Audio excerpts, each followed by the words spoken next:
কৃষ্ণদা, মুখ্যমন্ত্রী ডেডলাইন দিয়েছেন, কেন্দ্রীয় সরকারে যে প্রকল্প বরাদ্দ আটকে রেখেছেন সেই বরাদ্দ যদি দেওয়া না হয় তাহলে লাগাতার ধর্নার হুমকি দিয়েছেন। দুদিন বাকি আছে সেই ডেডলাইনের, তার মধ্যে এই ক্যাগের রিপোর্ট। মুখ্যমন্ত্রী আগে যে অভিযোগ করেছিলেন দলের কেউ দুর্নীতিতে যুক্ত থাকলে দল দায় নেবে না, কিন্তু এই অভিযোগ তো সরকারের বিরুদ্ধে। না, প্রথম কথা, বিজেপির সভাপতি দিল্লিতে তাদের যে বহিরাগত যে মনিবদের সাথে বসে যে প্রেস কনফারেন্স করলেন হিন্দিতে, সেখানে উনি বললেন সম্ভাবিত, একদম বলছি সম্ভাবিত কথাটা বললেন হিন্দিতে, যতদূর স্বল্প জ্ঞান আমার তাতে সম্ভাবিত মানে এটা কোনো প্রমাণিত নয়, ওনারা সম্ভাবনা প্রকাশ করছেন। সুতরাং আমি আবার বলছি, উনি তো এখনো জানেন না ক্যাগ রিপোর্টটা কে করেন। উনি বললেন সেন্ট্রাল গভর্নমেন্টের ক্যাগ, উনি জানেন না সেন্ট্রাল গভর্নমেন্ট এই মোদী সরকারের আগে অবধি এই ক্যাগটা স্বতন্ত্র ছিল। এই যতবার আমরা দেখলাম গত বছর 5টা রাজ্যের নির্বাচনের সময় এই ক্যাগের যে রিপোর্টগুলো ফাঁস হলো, যেখানে বিভিন্ন সেন্ট্রাল মন্ত্রকে, আজকে ন্যাশনাল হাইওয়ে অথরিটি থেকে আয়ুষ্মান ভারতে বিপুল অঙ্কের আমরা দেখেছিলাম দুর্নীতি হয়েছে, ক্যাগ রিপোর্টে প্রকাশিত হয়েছিল।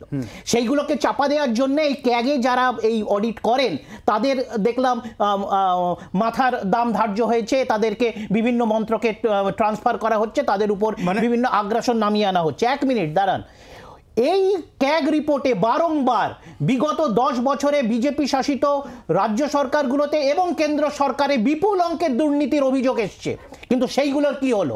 আমি বললাম এই ন্যাশনাল হাইওয়ে অথরিটি আমরা দেখেছি যেখানে বরাদ্দ পার কিলোমিটার 30 কোটি টাকা, সেখানে 300 কোটি টাকা খরচা করেছে, এই ক্যাগ রিপোর্ট বলেছে। আমরা দেখেছি আয়ুষ্মান ভারতে ভুয়ো নাম নথিভুক্ত করা হয়েছে এবং একটা ফোন নাম্বার দিয়ে কয়েক লক্ষ মানুষের নাম নথিভুক্ত করা হয়েছে, প্রকাশিত হয়েছে মধ্যপ্রদেশে। সেই ক্যাগ রিপোর্টগুলো চেপে গেছে এবং তারপরে যারা সেই ক্যাগ রিপোর্টের মাথা ছিল তাদেরকে পরিবর্তন করেছে মোদী সরকার। আপনি ক্যাগ রিপোর্টের কথা বলছেন, সম্পূর্ণভাবে রাজনৈতিক উদ্দেশ্য প্রণোদিত ক্যাগ রিপোর্টের কথা বলছেন আপনি, সেই রিপোর্টগুলো যদি সত্যি বলে ধরেন এটা বলছেন রাজনৈতিক উদ্দেশ্য প্রণোদিত, তার কারণ চেঞ্জ করা হয়েছে। তো এই বিজেপির বিরুদ্ধে দুর্নীতির অভিযোগগুলো আসার পর যারা এইসব রিপোর্ট করছে তাদের বিরুদ্ধে কিরকম শাস্তিমূলক ব্যবস্থা হয়েছে কেন্দ্র সরকারের তরফ থেকে। দেখুন, রাজনৈতিক উদ্দেশ্য প্রণোদিত রিপোর্ট ক্যাগের।